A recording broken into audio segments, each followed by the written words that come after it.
Здравейте, бях ви споменал за опцията да сложите под вашата мивка мивачка, която да мели всякакви продукти, които на вас не ви трябват. Искам да ви покажа примерно моята, която имам. Марката е Франке и това е самата мивка, как изглежда. Това е местото, откъдето може да си мушкат нещата.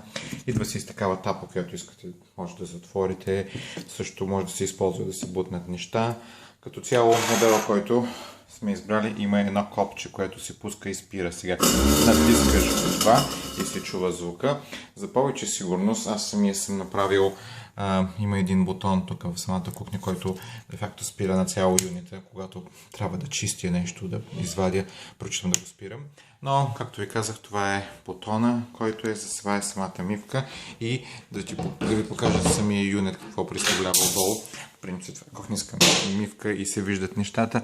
Това е самия юнит, самата част на машината, когато я пусне човек.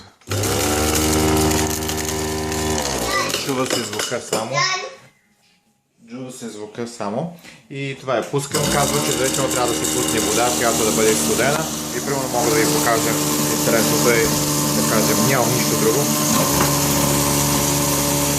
Едно яйце.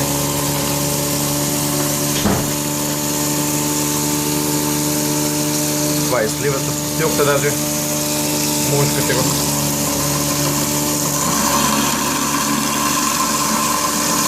Това е всичко.